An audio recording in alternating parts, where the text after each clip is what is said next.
Watching the world, count my blessings. Right next to them racks, picture that, ask for forgiveness. Watching the world, count my blessings. Right next to them racks, picture that, ask for forgiveness. Watching the world, count my blessings. Right next to them racks, picture that.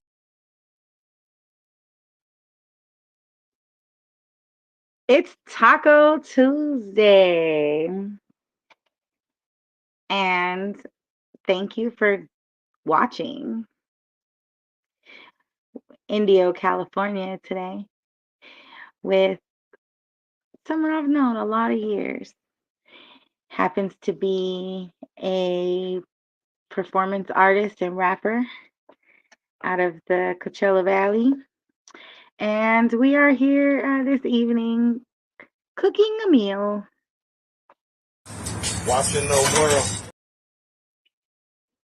Watching the world.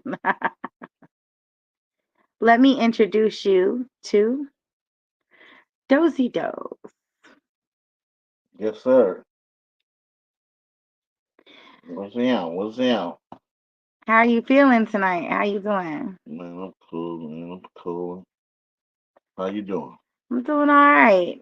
Weather's changing. That's always a little bit of a That's blessing out here when we right. get these hot summers, you know. Right. Right. I think the last time I checked up with you was around Coachella. Well, not the last time I checked up with you, but the last time I got to hang out with you and see what it do. Yeah, that was Coachella. We was trying to get in all the parties Yeah, that late was night. that was fun. Yeah, yeah. Yeah, so tell us, what are we cooking? First of all, what are we cooking tonight? What are we cooking? What are we cooking? What's the chef cooking? We have some salmon and some vegetables, broccoli. I saw some asparagus over there. I like asparagus. Asparagus? I do. Okay. I I'm gonna mix it up then. All right. And some little mashed potato.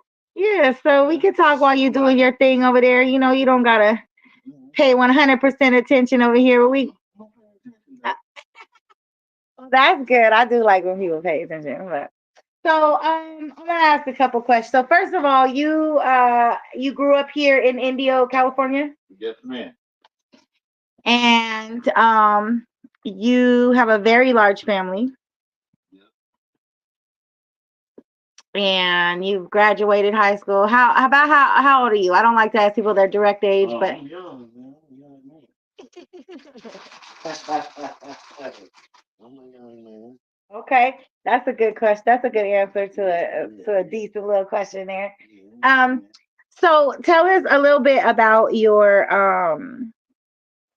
journey when it comes to music. Like, you've always really liked music. When did you want to do music?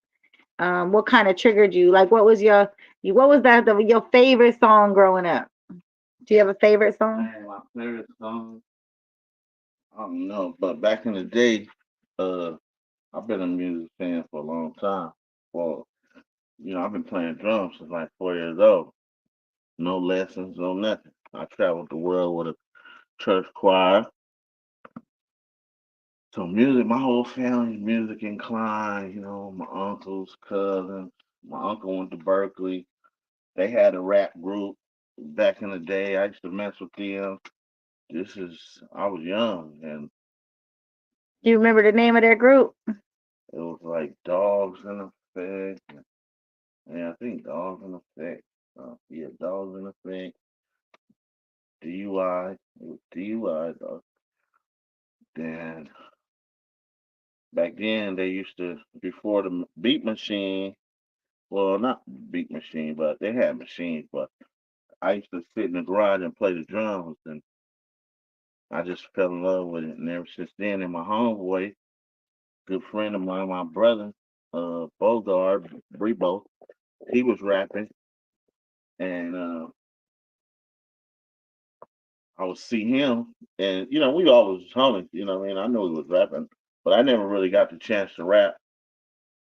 And just one day, I was always like coming up with quick hooks all the Yeah. time. So he took me one day to L.A. to go with King Beats, rest in peace, Bobby King, and I came up with a hook. They were working on a song, and he was like, "Man, that hook is hard."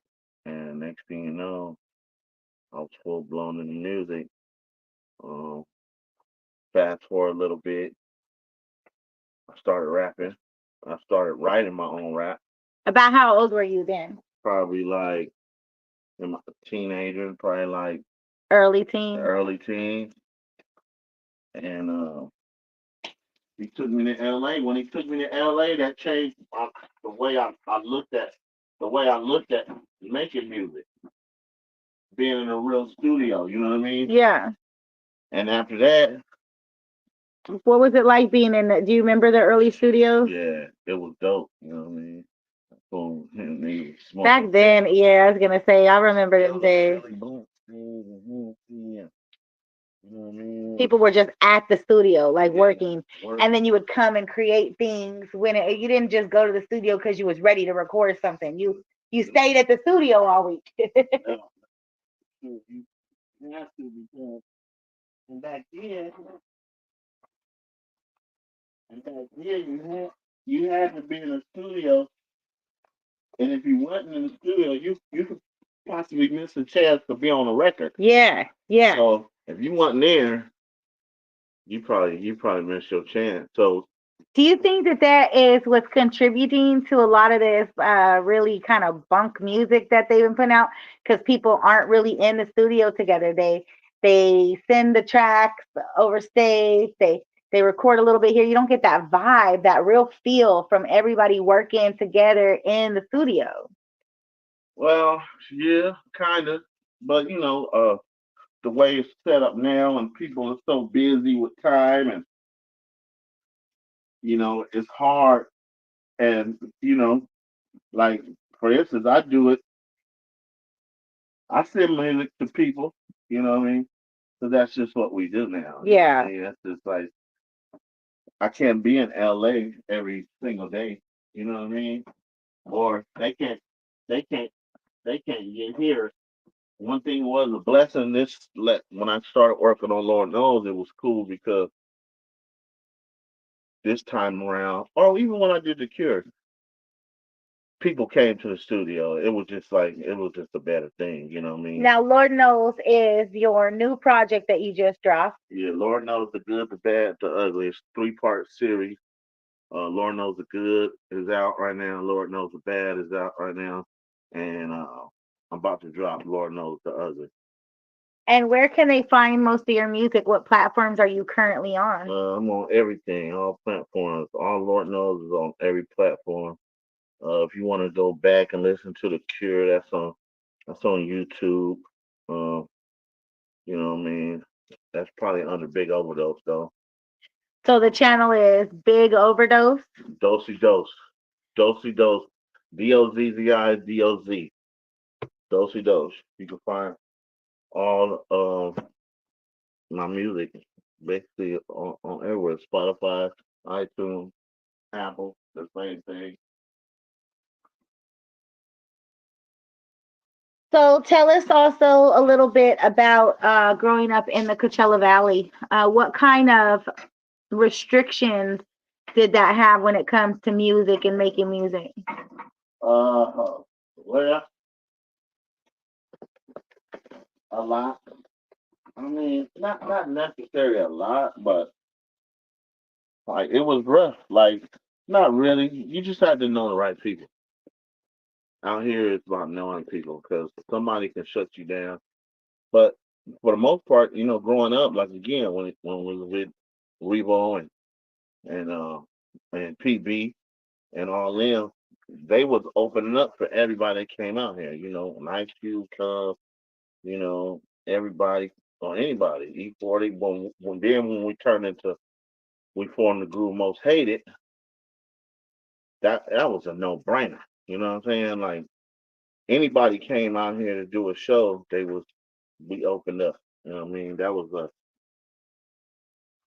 and most of the city came to see us. Like no, we packed out a lot of places. You know what I mean? Not only to see the artists, the artists of E40, Dog Pound, YG, Corrupt, Daz,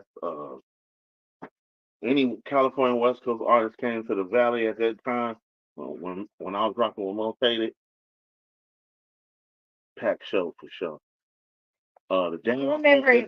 the down part of it is that there's no music culture here really, so we don't have a radio station that wants to break your record.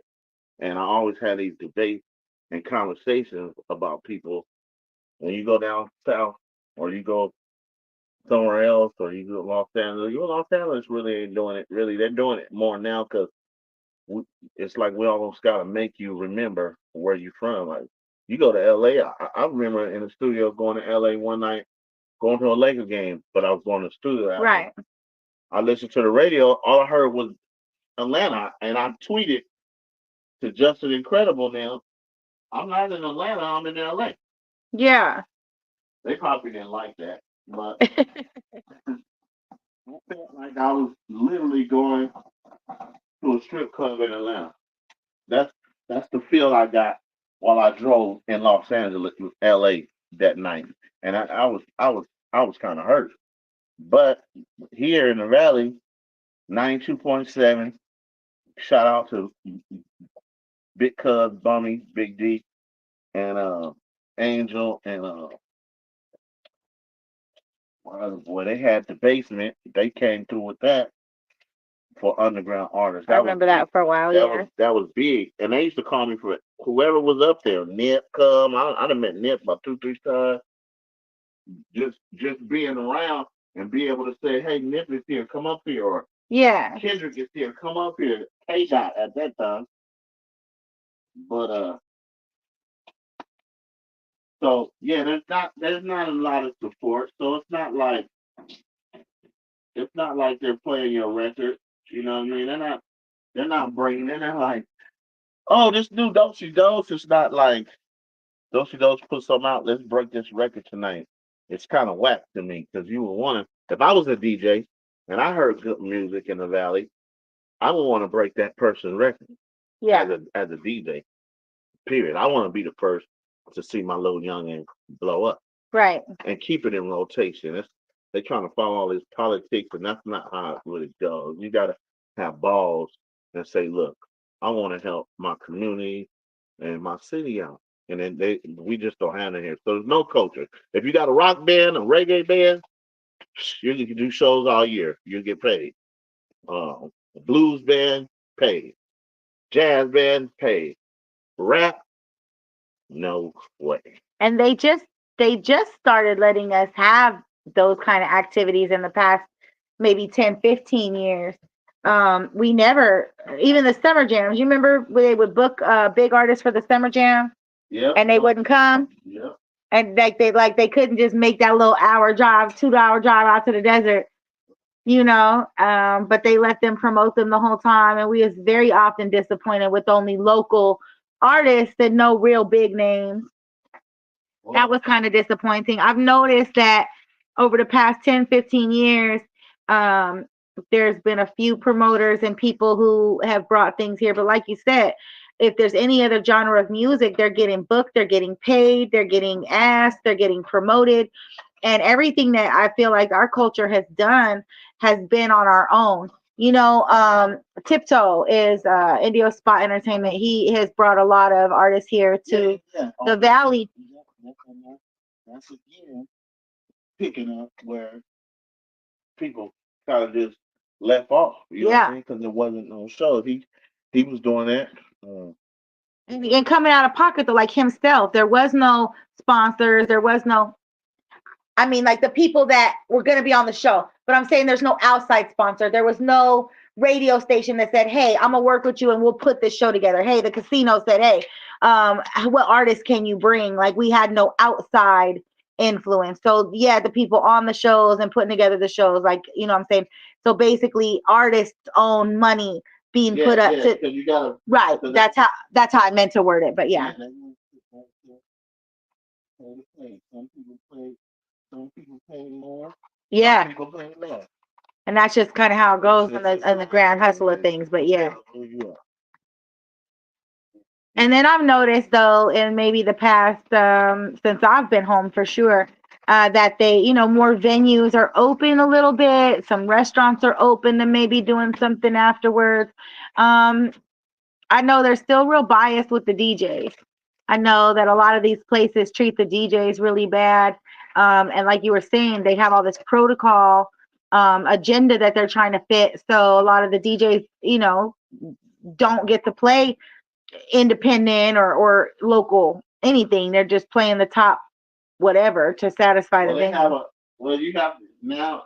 Now, if you want to go professional and do it sound skin, you can do all that. But we shouldn't have to take that. We shouldn't have to take that route if we live here. If we live here and people, I mean, we're performing out of town. Right. Yeah, you go out of town, people love you. Like I've been in a lot of places and they love you out of town, but at home they show you no love, and it's sad. You can't even throw a show here without a headliner, a name, artist to pack a building. Yeah. And that's sad. And it's not because you don't have no fans. People just don't support it. And yeah, you can say you have no fans either because they're your friends, but they're not true fans. They're not their friends, you people you went to school with. Now, if you made it tomorrow, oh, that would change. But look what it takes for that to happen. You know what I mean? Oh yeah, So, definitely. so yeah, it's the city's still in work in progress. And even right now they got the new park downtown Indio, but it'll probably you gotta probably pull a tooth and break an arm to get a show down there. And it's gonna be like that unless you're a band. Unless you're a band. Or a big community person, and then they can write in a musical Right. effect into whatever event that Right. they want to have. Right. Because they definitely support all those big valley money, so to Oh, yeah. speak, and out of town money that comes out here as well. Well, that's what they have to do. Yeah. They have to do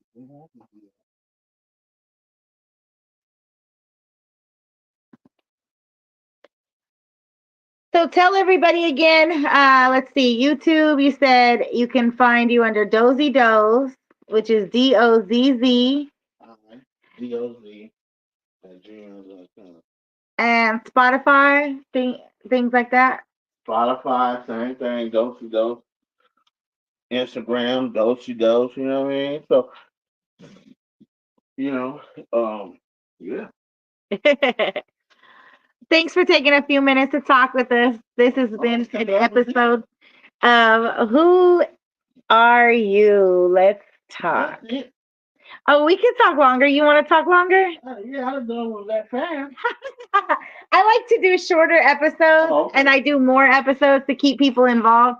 I think that people don't sit and watch a 2-hour podcast anymore. I think that they, you do. I do sometimes, depending on who's speaking and what the topic is about. So okay, you want to keep talking? We can keep talking. You got a few more questions. I do got a few more questions. Let's see. Okay. What is your favorite song that you've recorded so far up to this point? Like, what do you have a favorite song for yourself?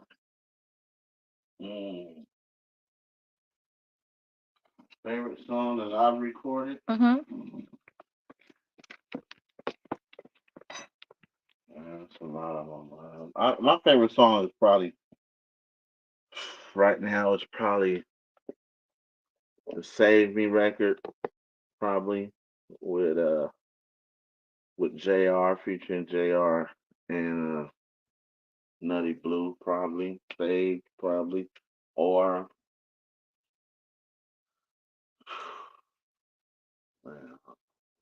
Rain. I don't know. Rainstorm, Carte Blanche, Chopper City, or Street Lights 2 with. You like all your music. Yeah.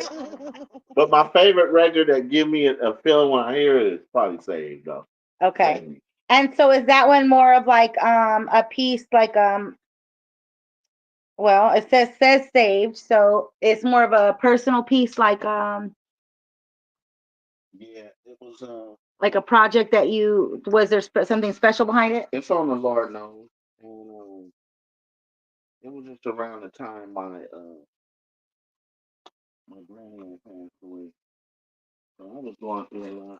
It was probably right before she passed, and I was just going through a lot.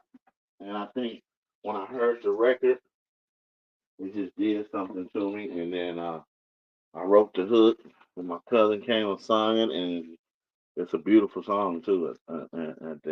It's some gangster beautiful, some cool gangster beautiful music. And And your grandmother, what kind of place did she hold in your life? oh, my grandma was my dog. Uh, I was with her every day. I grew up on Nairobi. You know what I'm saying? Like that's what I've been there since 16, 16, 17 years old.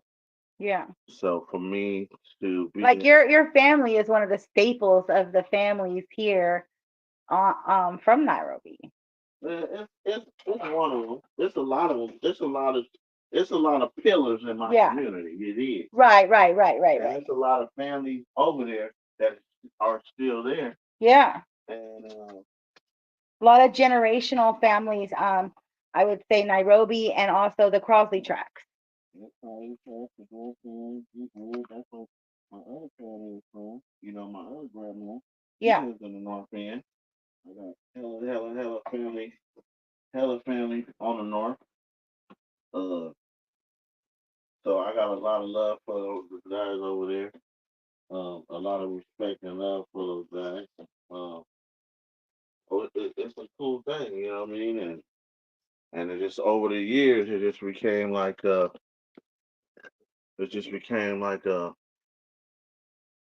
family type thing, you know what I mean? We little hiccups and little things like that, but real is real, fake is fake. And there's a lot of families that are families to other families here in the desert. Like it's very deep out here. A lot of families that are related to each other. Yeah. Oh yeah, for sure. So what was the dating scene like for you with half of the people in the valley being like your cousins or It's something? crazy. I have another friend, you know her, Like, that went through that similar, like everybody her cousin. yeah, Couldn't date nobody. can't date nobody. All the black girls you tell, you gotta ask about it. You know? Gotta ask somebody who daughter that? Whose kid is that? Yeah. Or you could be in I've been in a place and mine says, you, you know that's your cousin. Yeah, You know that way. You know that's your you cousin, know right? that's your cousin, right? You're like, damn, for real? Yeah. Oh man. Yeah, that's your cousin. Blah, blah, blah. I said, okay. She could see that. She's seeing the. She's seeing it. Yeah. Hard, and she's like, hold on. Oh, them aunties be knowing. Them Hold on. aunties. Hold on. She's like, hold on now. You know that's your. I never forget that. She told me that. She's like, you know that's your cousin. So it's hard. So Yeah. you gotta get, you get the little, what I'm saying, you get your little cheek out or something, you know what I'm talking about? And then everybody like, oh, why you go with them? Yeah, why you outside your race? Because everybody related to me, my race. All the black girls is my cousins. And for the most part, half of my family on my mom's side is all girls. Oh wow, that's And crazy. same with my dad. It's more Yeah. girls than men, but it's more boys on my dad's side. You know what I'm saying? Yeah. So, So do you have any children? oh yeah. So you ended up finding somebody wasn't related to you. Yeah. And how about are your children young, older? And my son is 28 years old. Grown. Yeah. What was that like? Becoming a father and raising a seed. Like, Uh, Just in general, like It was crazy. For one, at first it was a battle. Um, it was a battle because I was so young. Mhm. So if anybody have kids when young, some parents don't fool with. Some parents ain't really like too too open with that. Yeah, Especially in them times. You know what I'm saying? Like you 60 years old finna have a baby. What are you talking about? right. Living in my house. Shit, black mama ain't going for that really. You know what I'm saying? And until she got to get over it, you know what I mean? And it's like, well, but Yeah. other than that, it worked out. Me and my baby mother, my the mother of my child, we didn't really we was kind of cool and cordial, you know what I mean? So So you learned how. So you ended up like co-parenting. yeah, for the most part, my son stayed with her for a lot of his beginning of his coming up. And what kind of effects do you think that that had on you as a parent? Like you have this child. Um, Obviously her family. You know what I'm saying is involved. Like you said, the child lives with her. How did you feel as a young man? Like, did she give you the chance and opportunity to be a father, or were you kind of like, kind of some of these babies' moms where it's like, oh, you gotta pay this, or you can't see the baby, or like the ones that just try to like micromanage and control everything, or did you have it a little bit easier? Not I had easier. I just think some things were a little difficult. Um, you know, So I advocate for a lot of men in situations. I'm for fathers' rights. well, And so here's the thing. it's always been a big subject to me because I've watched a lot of my friends and people go through this with women over children and not even know that they had any rights because of the way that the court is so you know for the mom, so to speak. Well, Did you have to fight any of that? no. Okay, so you I wasn't gonna fight. gotcha. Mhm. I wasn't gonna fight for it, but I didn't have a situation where I said, "Bitch, you gotta give my child a what?" It was just more like I was young. Hmm. My baby mother's older than me too, by the way. Oh, So yeah. So so it wasn't like so how was that situation? Was it like, was it her first child too though, or no. oh, she had other children? She had another child. I mean. Oh wow. So at the end of the day, it wasn't really like that. It was just when you don't want to. I think it was we got a baby. I don't know. Maybe you thought I was gonna. I don't know what you thought it was gonna Yeah. be, or was it gonna be like, oh, we're gonna be together or something like that. But yeah, that didn't happen. But I love my baby mama. She's a cool person. It ended up working out. It didn't work out. My son is Your son is great, great. great. You know what I'm saying? I don't have no bad, feelings toward none of it. It panned out. My son is. But you didn't end up having any more. Uh-huh. You didn't have any more. Mhm. So Mhm. at some point, so whatever conspired, you was like, okay, I'm good with this one. Yeah. Oh yeah. For Uh-huh. sure. I want one child, and I was like, I can't do it no more. And And what about now? Because you're fairly young man. Are you the ladies always want to know when I interview guys if you're single, if you're looking to be married oh or yeah. wanting more kids. Like what is your lifestyle like? And